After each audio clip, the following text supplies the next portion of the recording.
Eu comecei minha carreira de projetista em 2009. Tudo que eu projetei até hoje está em pé, graças a Deus. Espero que continue assim, tá? Seguir norma, corrigir, ter procedimento, ter protocolos, que tudo dá certo, tá? A coisa foi feita para dar certo.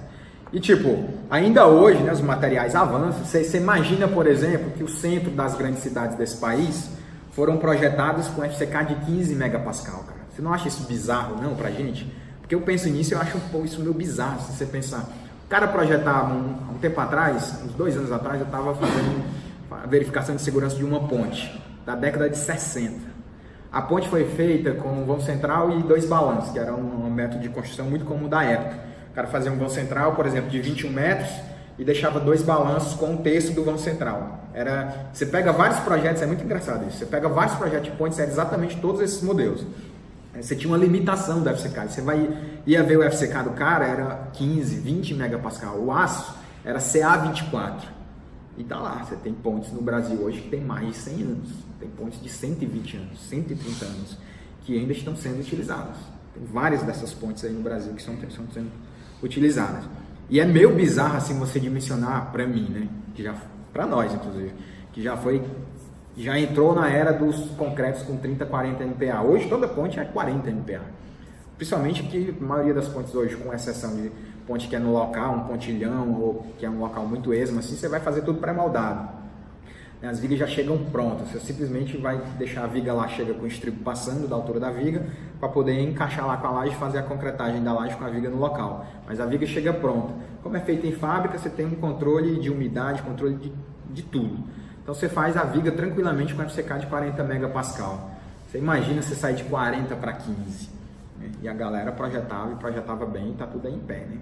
Tudo em pé. Você vê que muitas das nossas pontes são pontes relativamente velhas, mas que funcionam bem ainda. E olha que nós estamos falando de pontes no Brasil, um país que, né, o governo é extremamente grande, dono de praticamente 100% da infraestrutura do país, que não toma de conta, né? Historicamente, os governos brasileiros, independente de governo, eles não têm muito cuidado com a infraestrutura brasileira. Essas pontes aí, a maioria delas nunca nem passaram por manutenção. Provavelmente, me arriscaria a dizer que nem inspeção tem, deve ter uma ou outras. Para quem não sabe, né, título de curiosidade, estima-se que o Brasil tenha cerca de 120 mil pontes, estima-se, ninguém sabe esse número real, que a gente tem mais ou menos 120 mil pontes. Dessas 120 mil, 90% é de concreto, e desses 90%, provavelmente mais 90% é viga com vãos de menos de 50 metros. Tá? Então a maioria das nossas pontes são pontes simples, pontes ali de vãos de 30, 40 metros, em concreto armado ou protegido. Mas dentro do domínio federal, né, do que seria, digamos aí, da jurisprudência, da jurisdição do DENIT, acho que o DENIT hoje deve ter 8 mil pontes. É um órgão que ainda consegue catalogar suas pontes. A maioria das pontes estão sob domínio dos municípios. Né? Dificilmente você vai ter um prefeito que cataloga suas pontes, principalmente aqui no Ceará, no interior do Ceará, acho que a prefeitura nem sabe direito quais são as pontes que tem. Aqui mesmo em Fortaleza não deve ter nenhum nível de controle por parte da prefeitura, eu imagino, porque você vai falar com esses caras, você tem os viadutos ali, né, Engenheiro Santana Júnior, aquele que corta a Via Expressa, a corta Dom Luiz, desculpa, você tem do Antônio Bezerra, você tem os viadutozinhos mais famosos e tal, mas assim, você vai para pontes mais afastadas, assim, você não tem controle, não tem manutenção, não tem inspeção, não vai fiscal lá. Né? Você entra no site, você não tem acesso à informação, não existe. Você não tem nem acesso aos projetos para ajudar a prefeitura de alguma forma em controle de verificação de probabilidade de falha da estrutura e tal. Até para fazer pesquisa é difícil, né? Eu digo isso porque no meu doutorado eu precisei de vários projetos e é muito difícil você conseguir projetos de pontes dentro das prefeituras, muito difícil. Você não tem um caminho fácil para chegar lá. Até no DENIT é difícil também, mesmo você tendo por lei acesso à informação. Beleza, falei tudo isso aí. Então, nosso critério aqui em resistência dos materiais para concluir, tensão normal, tá? Flexão, tensão normal. Eu vou sempre dimensionar a flexão e verificar o cisalhamento. O passo é sempre esse. Eu tenho lá minha viga, do jeitinho lá que você aprendeu em mecânica. Tem lá a viguinha feita, montada, você tem as cargas distribuídas. Essas cargas distribuídas você vai lá e traça o diagrama fletor, momento de diagrama fletor. diagrama de momento fletor, você vai lá e traça o diagrama de cisalhamento. Você pega o momento máximo, você verifica esse momento máximo, calcula a tensão. Todo mundo sabe calcular a tensão normal quando você tem um momento, né? Momento vezes o C sobre I, né? Momento vezes o bracinho de alavanca lá, que como a gente está usando o material só, é a altura por 2, dividido pela inércia da peça. Você tem a tensão normal da estrutura, tá? Se é um momento negativo, se é um momento positivo, você vai ter uma tensão de tração ou uma tensão de compressão. Se você está falando de uma viga biapoiada, seu momento é positivo. Portanto, você está preocupado aí com tensão de compressão ou de tração? De quê? O momento é positivo, você está preocupado com tensão? Com as duas, né, gente? Tem tração e compressão. Flexão é exatamente isso. Apesar do momento ser positivo, você tem compressão e tração no mesmo nível, tá? Então, tenha cuidado com isso aí. Mesmo quando você tem uma viga contínua, que vocês nem sabem ainda como resolver uma viga contínua, que seja hiperestática, você não sabe traçar em diagrama de momento fletor, pelo menos não à mão, no F2 certamente vocês vão saber. Todo mundo aqui usa F2? Já usaram? Tranquilo? Então você pega lá uma viga hiperestática, você tem vários momentos positivos e vários momentos negativos. Então, você vai pegar os momentos negativos máximos, os momentos positivos máximos e vai fazer a conta da tensão aí. Aí você achou uma tensão, beleza, o que é que eu faço com essa tensão?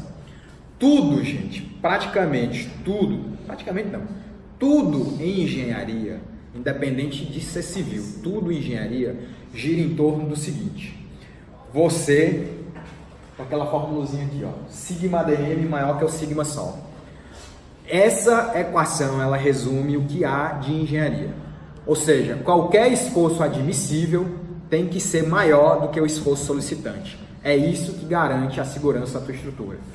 Qualquer critério que você estiver analisando dentro da tua estrutura, o admissível tem que ser maior do que o solicitante. Vamos dar um exemplo disso para não ficar tão abstrato. Eu estou projetando uma viga. Eu tracei o diagrama de momento fletor. Eu tenho o meu momento fletor máximo. Eu pego esse momento e transformo ele numa tensão normal. Essa tensão normal, ela é solicitante ou ela é admissível? Ela é solicitante. Porque aquele diagramazinho que você fez lá de viga com carregamento em cima da viga, ele veio de algum lugar, aquela carga. Aquela carga vem daqui, né? Peso próprio, sobrecarga, que é o que eu falei no começo da aula. O cara pegou aquela carga para você lá em mecânica, ela surgiu do nada. O professor disse, não, a carga é 5 kg por metro. Ele só te ensinou a traçar o diagrama de momento fletor. Aqui em resistência, eu estou te ensinando o que é que tu faz com esse momento fletor. Lá em estruturas de concreto, se eu fosse teu professor, concreto 2 provavelmente, eu vou te mostrar como é que tu chega na carga. Tá? O processo que você está aprendendo é o inverso. Você primeiro aprende a resolver o diagrama de momento fletor, depois você aprende aqui em resistência o que é que faz com esse diagrama para transformar em tensão, e lá na frente é que você vai aprender como é que chega naquele modelo da mecânica. Como é que eu chego na carga lá. Então, por enquanto, vocês vão ter que confiar em mim de aceitar que existe um método que chega na carga. Tá? Porque você só tem a carga. Você traçou esse diagrama, aquela carga está acontecendo, você estimou aquela carga. Então, essa carga que você está utilizando, ela é solicitante. É o que você espera que ao longo da vida útil da estrutura, que provavelmente vai girar em torno de 75 a 100 anos, aquela carga é a que vai acontecer no pico dela. Tá? Não vai ser superada aquilo ali. Então, você tem a expectativa, né, já considerando aí os teus fatores de segurança, os teus majoradores e minoradores, majoradores de cargas e minoradores de material, você considera que ao longo da vida útil, aquela carga que você estimou na tua estrutura, ela não vai ser ultrapassada. Então você pega aquela carga que você acredita ser a solicitante, transforma ela em tensão. Aí você tem uma tensão solicitante, uma tensão que a tua viga está recebendo. A tua viga ela precisa aguentar pelo menos aquela tensão. Para ela aguentar aquela tensão, o que você tem que fazer é escolher uma geometria, olha aí projeto, uma geometria e um material que te ofereça aquela resistência, que te ofereça aquela tensão, pelo menos aquela tensão. Na prática, você não vai ser tonto de deixar a sua tensão admissível no mesmo patamar da tensão solicitante. Você vai deixar uma folga, né? Uma folga considerável, que é um fator de segurança. Às vezes, 30%, 40%, enfim, isso é uma questão de projeto que a gente não vai adentrar agora. Mas você tem esse ponto, tá? Tua viga vai ter uma tensão solicitante, vai ter uma tensão admissível. Quem que vai definir essa tensão admissível é você. E aqui é onde entra o seu projeto. Porque, olha só, você tem uma viga de 20 por 60, que ela está recebendo um momento de 21.000 kgfm, você tem aí uma dada tensão. Essa viga ela pode ser de aço, essa viga ela pode ser de concreto armado, essa viga ela pode ser de madeira, essa viga pode ser de algodão. Pode ser o material que você quiser, mas você vai ter que escolher um material em um dado momento que a resistência admissível lá para ele não romper, e não romper aqui para a gente significa estar dentro do regime elástico linear, né, que resistência é tudo elástico linear para nós, você tem que escolher essa tensão de acordo com aquela tensão solicitante. Então, o passo do projeto aqui em resistências dos materiais eu tenho uma estrutura montada, eu vou traçar o meu diagrama, eu vou pegar os meus esforços máximos, eu vou transformá-los em tensão, e a partir dessa tensão eu vou calcular o que a gente chama de um módulo de resistência da viga. Módulo de resistência da viga. Esse módulo de resistência da viga é basicamente eu pegar o meu momento e dividir pela tensão admissível. Como é que eu vou fazer isso? De onde é que eu tiro essas tensões? De onde é que eu tiro esses valores? Isso já está tabelado, tá? Se você for lá no livrinho lá do Hibbeler, qualquer edição lá do livro do Hibbeler, no 7ª edição, eu sei que está no anexo B, o anexo B ele tem uma tabela com vários perfis, que no caso aqui é metálico, porque a gente fica em metálico e madeira, tá? Mas basicamente metálico. Então tem vários perfis de S. Então você vai lá ver qual é o módulo de resistência da viga que você quer, você calcula esse módulo, você tem a viga, você tem o carregamento da viga. Você calcula esse módulo, depois que você calcula esse módulo, você olha lá qual é o perfil que se encaixa. Aí o que é que você vai fazer? Quando você está aqui em resistência dos materiais, você basicamente não considera, a gente não vai trabalhar com carga ainda de peso próprio. É basicamente a carga que está lá. Então, subentende-se que você ainda teria que adicionar no seu projeto a carga de peso próprio. A nível de resistência, você já vai ter estruturas montadas para calcular momento. Então, vai acontecer o que aconteceu lá na mecânica. O teu professor lá te dá uma viga, te dá o carregamento e pede para traçar diagrama de momento fletor. Esse é o primeiro passo da solução. O que é o segundo passo da solução? Aqui em resistência, é você pegar esse momento e esse cortante e transformar em tensão. Pega essa tensão e calcula o módulo de resistência da viga. Pega esse S e compara, pega lá um S que é maior do que esse teu módulo lá na tabela. Aí você decidiu o perfil. Quando você decide o perfil, na prática, o que é que você está decidindo? Você está decidindo geometria e material. O que eu disse para você que é o projeto? Geometria, material e as condições de contorno. As condições de contorno já foram dadas para você, porque foi a mecânica que te deu. Tá? Você está resolvendo aquela viga. Quando é que você vai trabalhar as suas condições de contorno? Lá em concreto. Que aí eu vou te dar uma arquitetura e eu digo, ilumine esta arquitetura, dê vida a esta arquitetura. Aí você vai lançar seus pilares, vai lançar suas vigas, aí você é que vai dizer as condições de contorno. Por enquanto, a terceira etapa do projeto, né, digamos assim, que é a condição de contorno, ela já está dada para você. Ela já foi estabelecida para você, tanto do ponto de vista da estrutura como de carregamento. Você resolve a estrutura, pega o momento, transforma em tensão, pega a tensão, transforma em módulo de resistência. Com esse módulo de resistência já está todo, né, todo mundo, os caras já fizeram as contas para ti, você já tem perfis calculados, você simplesmente pega o perfil que te dá um módulo maior do que aquele que você precisa. Que aí você consegue garantir essa segurança. A tensão admissível da tua estrutura, ela vai ser maior do que a tensão solicitante. Tensão admissível maior do que a tensão solicitante. A nível de resistência dos materiais, é isso que nós vamos fazer, tá? Quem gosta de escrever. Ponto 1 do Step 1, né? Step 1. Traçar o diagrama de momento fletor. Eu te dou a estrutura, te dou a viga, tu vai traçar os diagramas de esforço, tanto flexão quanto cortante. Esse é o Step number 1. Tracei meus esforços. Step number 2. Você vai pegar esses esforços e transformar em tensões. Vai calcular tensões. Calculou as tensões, você calcula o módulo de resistência das vigas. Da viga, né? E aí compara com os perfis de tabela. Pega o perfil que te dá maior tensão admissível, que cobre aquela tensão solicitante. Acabou. Beleza. O que você vai notar que vai acontecer? Muitas vezes não, quase 100% das vezes, você dimensionar a flexão, você vai dimensionar a flexão e verificar o cisalhamento no step 2. Você vai dimensionar a flexão e só verificar o cisalhamento. Você tem lá também a formulinha de calcular tensão cisalhante, o tal. Você vai só verificar o cisalhamento. Quase 100% das vezes essa verificação vai passar com folga. Com folga assim de 10 vezes. Tipo, a tensão de cisalhamento é admissível, é 5 e a solicitante deu 0,5. É nesse nível, assim, para você ter uma ideia. Tá? Isso vai acontecer quase 100% das vezes. Em vigas muito curtas, vigas curtinhas, vigas de vãos curtos, o cisalhamento, a flexão, ela deixa de ser tão importante. E aí, em vigas desse tipo, é possível que o cisalhamento comande o dimensionamento. Então, na prática, o ponto é: dimensiona para momento fletor, verifica para cisalhamento. Dimensiona para momento fletor, verifica cisalhamento. Quase 100% das vezes isso vai dar certo. Vai ter folga no cisalhamento.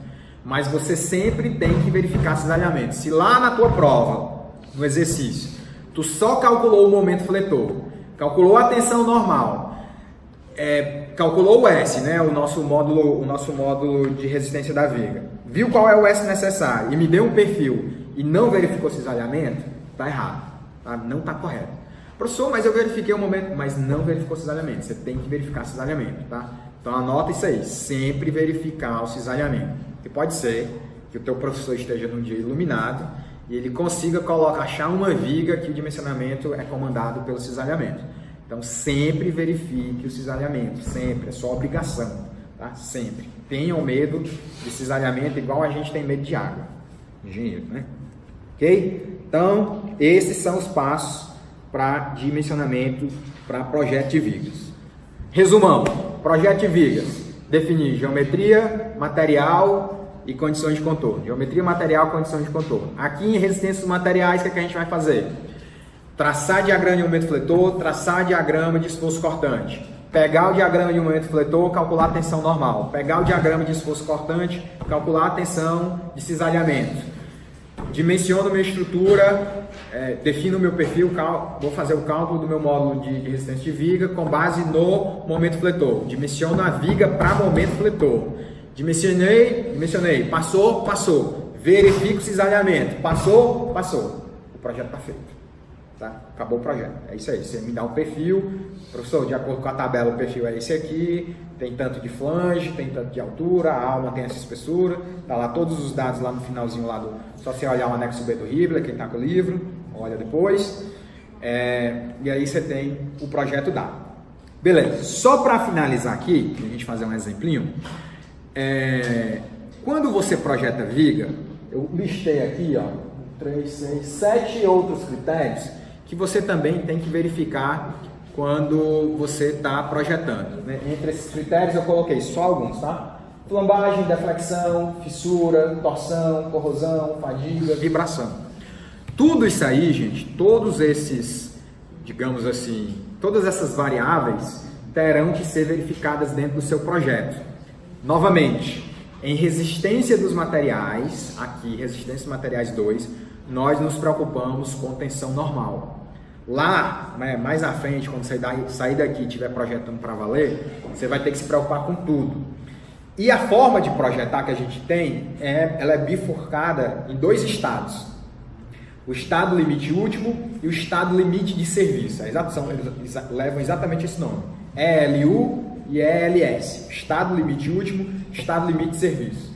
O estado limite de serviço vai estabelecer critérios para ti que está mais relacionado ao serviço que aquela estrutura te dá. Por exemplo, a estrutura vibrar não necessariamente é um problema que vai gerar colapso. Toda estrutura vibra. Dá um vento, ela vibra, ela balança. Ainda que seja numa frequência tão baixa, de amplitude tão baixa que a gente não consiga sentir. Mas eu garanto para você que essa estrutura que nós estamos aqui, ela está vibrando. Você está vibrando. Tudo aqui está vibrando, porque de alguma forma está tudo em movimento até. Mas as vibrações são tão pequenas que para a gente não faz nem sentido.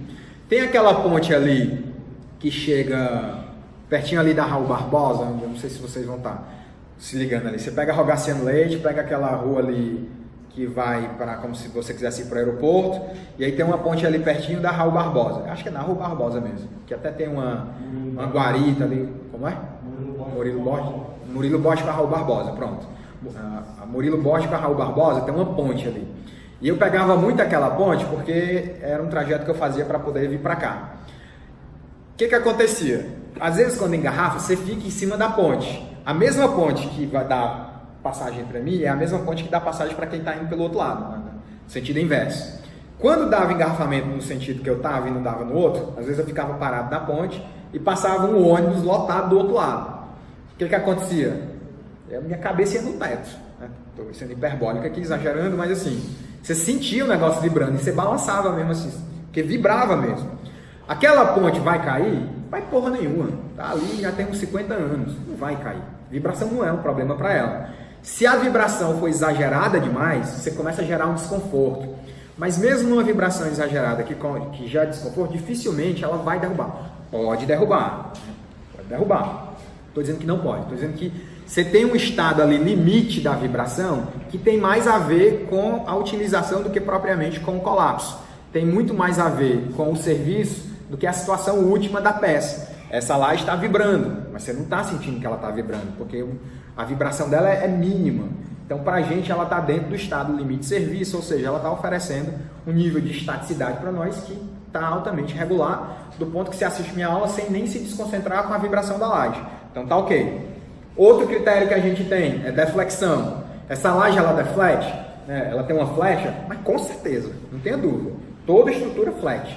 Se toda estrutura flat, né? Quando não tem carregamento axial, aliás, quando tem carregamento não axial, ela vai ter uma flecha, ela vai ter uma deflexão. Aliás, deflexão é o próximo capítulo desse curso. A gente vai estabelecer critérios de deflexão, aprender a calcular deflexão em viga para utilizar isso aqui. Tá? Se eu ainda for professor de vocês até lá, eu espero que eu seja. Mas você tem lá a deflexão, você tem lá a flecha. Tem essa flecha, como é que você vai limitar essa flecha? A norma ela te dá um valor. Dependendo do teu vão, dependendo da estrutura aqui, a norma vai dizer lá, ó, L sobre 600, o vão sobre 600. Tem que ser menor do que isso a flecha, dependendo da estrutura. Então, você pega um vão de 6 metros, são 600 centímetros. L sobre 600 são 600 sobre 600. Dá 1 centímetro. Ela não pode ter uma flecha maior do que 1 centímetro. E aí você, engenheiro, tem que garantir isso. Porque isso depende do vão. Porque, óbvio, a sua percepção da flecha, do quanto ela fletiu, tem muito a ver com o tamanho dela. Se você tem um vão de 30 metros e ela flete, isso aqui dá o quê? 10 centímetros? Provavelmente você não vai notar. 10 em 30 metros, 10 centímetros em 30 metros, 10 centímetros em 3.000 centímetros, você não vai notar. É muito pequeno. E a ponte provavelmente vai fletir algo parecido. Mas se você mete 10 centímetros nessa laje, assim que você sentar, você nota. Você entrar aqui, você está andando aqui na laje, você vai baixar, porque são 10 centímetros. E fora que você bota na viga 10 centímetros, abre uma rachadura que passa seu braço na parede, se a viga fletir 10 centímetros. Então você tem controles diferentes, tá? Deflexão é outro critério que você tem que verificar. Você não pode deixar a sua flecha ser superior a certos valores. Isso pode levar a estrutura ao colapso? Pode. Se a flecha for grande demais, se você tiver uma situação que sua flecha é grande demais, ela pode mudar suas condições de contorno, a sua seção não responde mais na hipótese de seções planas e ela pode vir para o chão, ela cai, literalmente, ela quebra. Então você tem flecha no estado limite último e você pode ter problemas aí de colapso por flecha. Dificilmente isso vai acontecer. Dificilmente isso vai acontecer. Não conheço nenhum caso, na verdade, que isso já tenha acontecido, mas pode. Então isso tudo é para te enfatizar. E você tem flambagem. Flambagem de vigas? Sim, flambagem de vigas. Você pode ter uma viga flambando. Ela está aqui, a viguinha, e ela vai flambar para os lados. Você pode ter esse problema. Uma viga que tem um esforço lateral, ela flamba. Vigas metálicas que são esbeltas, você tem que ter preocupação com isso. Certo? Então você tem que garantir. Você pega um tipo de uma viga que você pode ter problema, é viga de mezanino que não tem laje chegando. Uma viga que está sem laje, ela não tem um travamento lateral. Sabe, começa a notar aí quando você for visitar os prédios, que o mezanino de um prédio, às vezes, tipo prédio antigo, que o salão de festa é no mezanino, ele não preenche todo o pavimento tipo. O prédio está todo aqui, ó, o prédio ele vem retão aqui, mas aqui no mezanino ele só tem esse trecho, porque ele só precisa daqui. Então, os pilares que estão passando aqui, estão passando lá do térreo para o primeiro pavimento tipo direto, solo. Então, com o pé direito dobrado. O que normalmente você faz para evitar a flambagem do pilar aqui? Você trava ele com vigas. Aí você resolveu o problema do pilar. Mas aí você tem que botar uma puta viga para que a própria viga não flambe.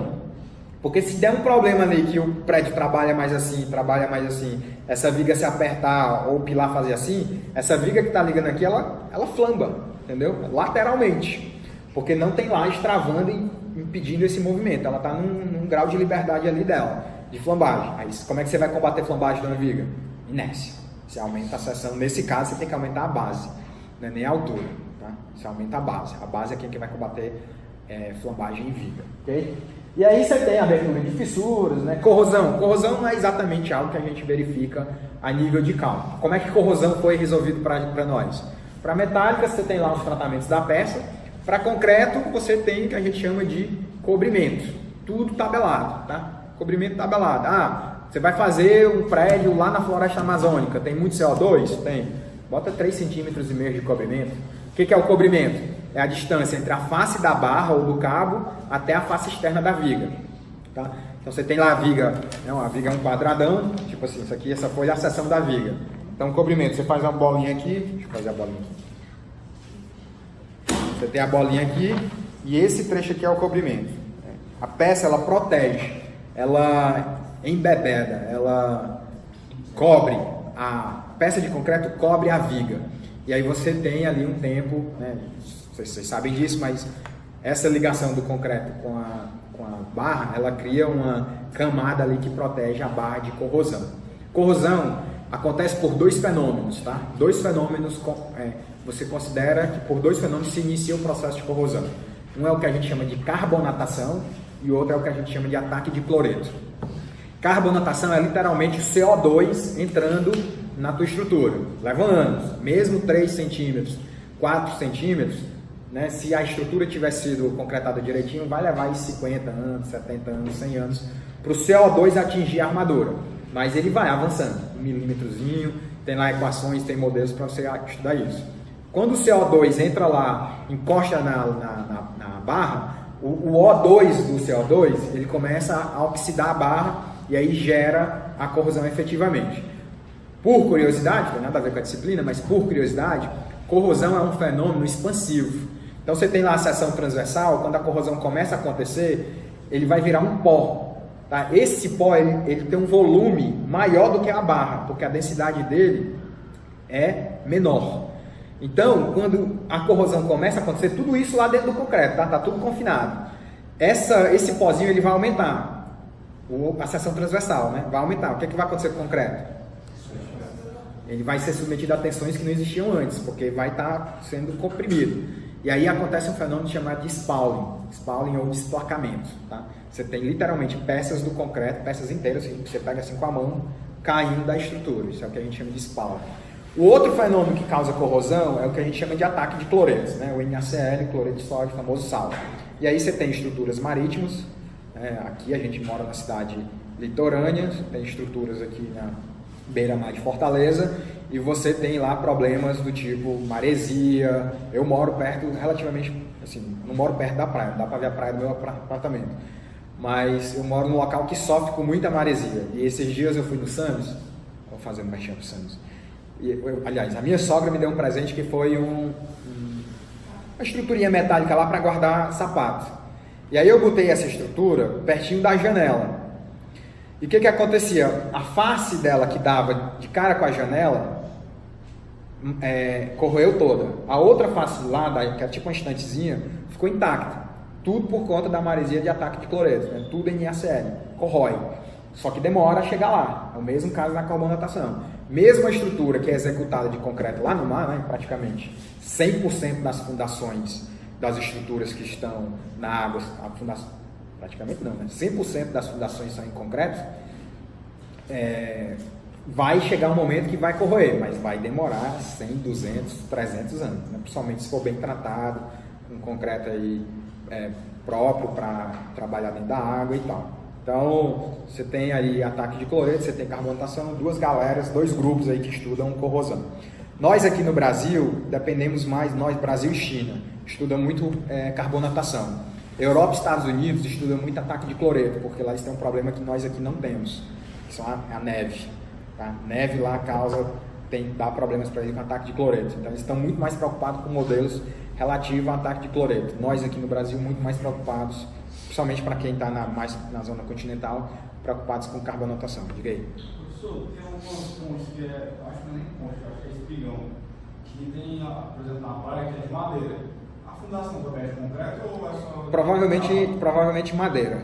Muito provavelmente madeira. Mas aí o que você está falando é um pier, né? Não é uma ponte efetivamente, é um pier. O pier tem um ponto. Primeiro, o carregamento é mínimo, né? Você vai jogar carga num pier, praticamente a carga que você joga numa passarela, que é meia tonelada por metro quadrado. Mas o peso próprio da estrutura, que como é de madeira, normalmente é leve. Então, do ponto de vista de carregamento, a sua preocupação ela é muito pequena.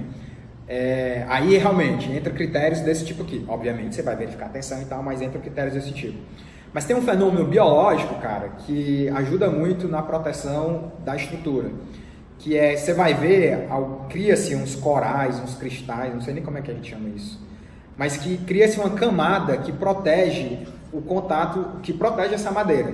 Obviamente essa madeira é tratada para trabalhar em água, não é qualquer madeira. O cara não vai ali no Parque do Cocó, arranca um galho e faz com ela, né? É um negócio arrumado. Mas nada impede que você faça uma fundação de concreto. Mas normalmente eu diria para você que como a carga é pequena, os caras tendem inclusive a resolver com pier antigo. Hoje em dia, como está tudo muito fácil, faz no concreto. Esses dias eu fiz um projeto passado, de uma passarela aqui no interior do Ceará. Vamos ligar lá, tipo, não é espigão, é uma passarela mesmo que liga um ponto A a um ponto B. Mas aí eu fiz estrutura de concreto, porque lá é um mangue, o local que vai ser executado é um mangue, aí eu fiz com estaca, fiz com bloco, pilar de concreto, mas aí quando sobe do pilar é tudo madeira. Aí a madeira tratada, bonitinha, porque tem que aguentar ali o sal. O mangue tem muito sal, né? Eu imagino que tenha muito sal. Então vai ter problema de ataque de cloreto. Aí eu nem gosto de fundações de madeira. Eu parti logo para... Até porque o próprio cara prefere executar de concreto, entendeu? Que é muito mais fácil. Ele mete lá uma broca, quiser executar com a estaca Frank, que é só batendo. Ou ele joga uma camisa metálica e daí concreta com armação, se for com a estaca hélice. Aí depende do tipo de estaca que ele quer executar. Tá? Mas pia, carga é pouquinha, passarela, carga é pouquinha, não é um negócio tão complicado não, é relativamente fácil até. Beleza, gente? Então, feito isso aí, vamos aqui fazer um exemplinho